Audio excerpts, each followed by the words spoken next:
Hi there, so this is the second time I've shot this video because the first time I looked back and I was bright pink and I thought, no.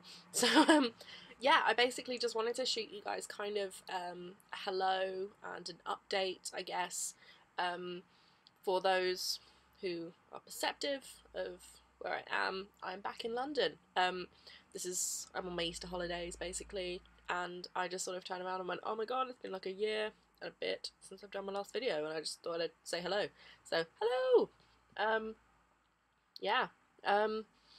Basically, I took an unplanned hiatus from YouTube because I started university and everything was just kind of going really like fast and stuff like that, and there was never really sort of any time for me to fit in a video in between lectures, coursework, seminars, and like extracurricular stuff I've been doing. So I sort of had a bit of downtime today, and I just thought, hey, why not? So, hello. First thing you will notice is my hair is blonde again. It's probably blonder than you guys have ever seen it. I think the last time I was on YouTube and it was blonde, it was highlights, and yeah.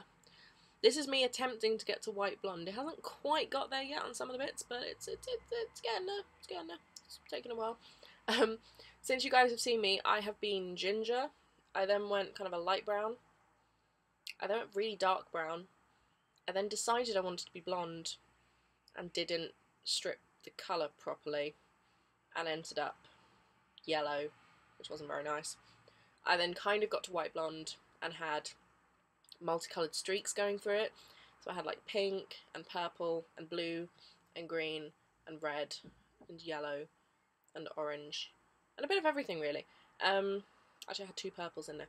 So yeah, this is sort of, it's all faded out now. I had to take it out because I was in a play and I was playing an old woman, and as much as I went up to my director and said, hey, can I be having a midlife crisis, we decided against it. So yeah, this is really weird lighting compared to what I'm used to. This is what I shot it in earlier. It all being very dark, and so I just thought I'd give you some light. And yeah, I'm wearing really boring makeup today. I've basically spent the day revising in Endymion. Woo. But anyway, enough about my uni life. So yeah, I just kind of wanted to do a little bit of the direction that this channel's going to go in, and all the sort of stuff that I want to do for it. I still want to do makeup videos, but I kind of want to do them a little bit different to how I've been doing them before. Before I've done sort of makeup tutorials and they've all been kind of very basic and stuff like that. At the moment though, I have really gone into stage makeup, and I really want to do some videos on stage makeup and stage makeup products.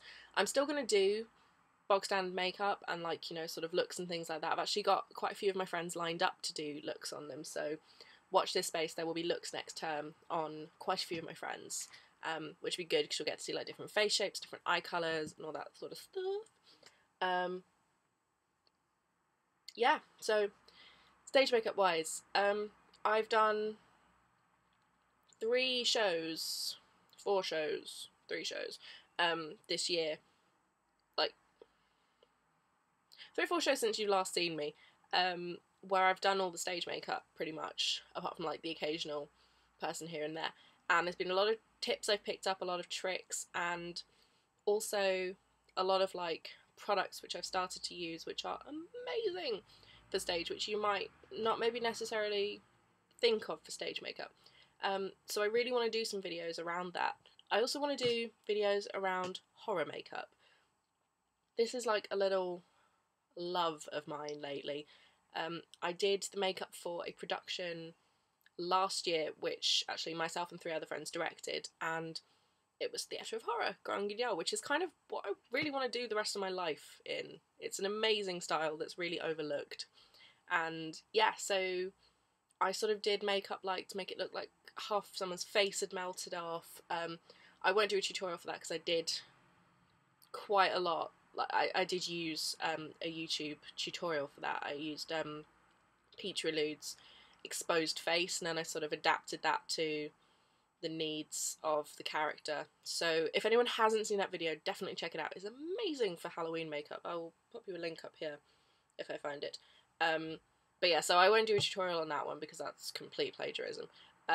But I did stuff on my friend Tony, who was meant to look really sort of ill and haggard and like just like he hadn't slept in a few months pretty much. So I've done that kind of stuff. I've done aging makeup, I've done bruising and injuries and all that sort of stuff. And there's loads of little tips and tricks that I would love to share with you guys. So that's kind of really what I want to do a lot of videos on at the moment, because there's so much, it's so much fun doing that kind of makeup because you can really experiment and make it your own, and there are so many fun products out there which I never discovered until I started doing stage makeup.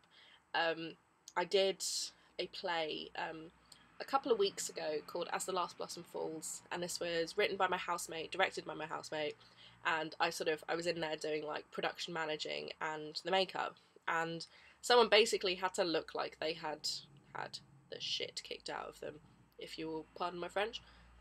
She had to have a massive bruise, like sort of like there on her head, which was really, really fun to do. And yeah, I'm going to do a review on the bruise wheels that I bought for that, so when I get around to that I will link you to that right up here.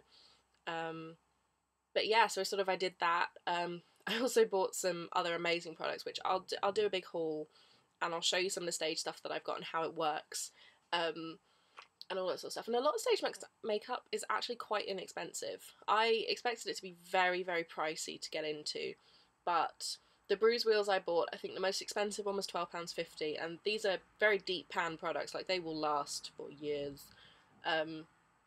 So I bought those.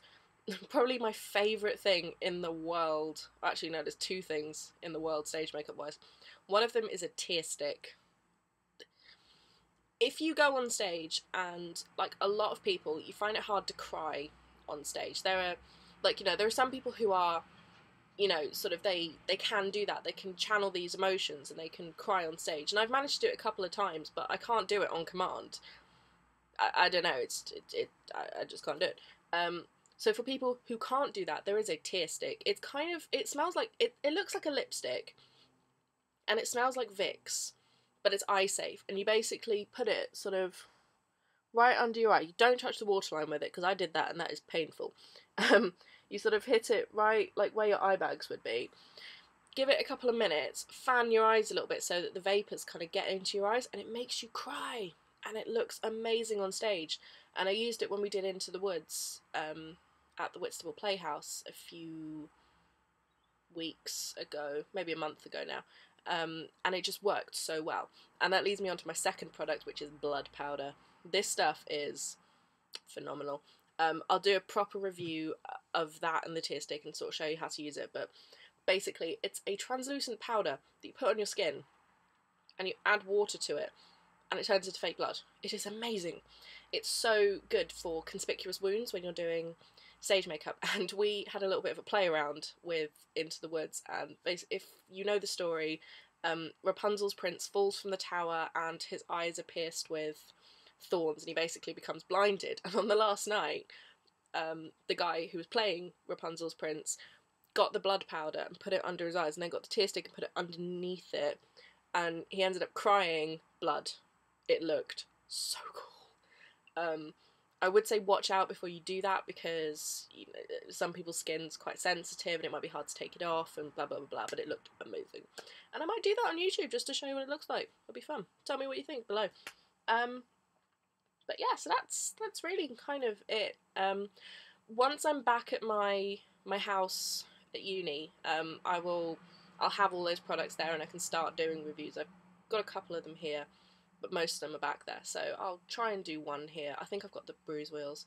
But yeah, so let me know what kind of videos you guys want, because, you know, sort of there's a multitude of stage stuff that I can do, but, you know, tell me what else you want, you know, if there's like reviews, hauls, blah blah blah blah. And yeah, so I'm gonna go from my first vlog video ever. And yeah, so I will be back, and I will see you guys soon, so bye.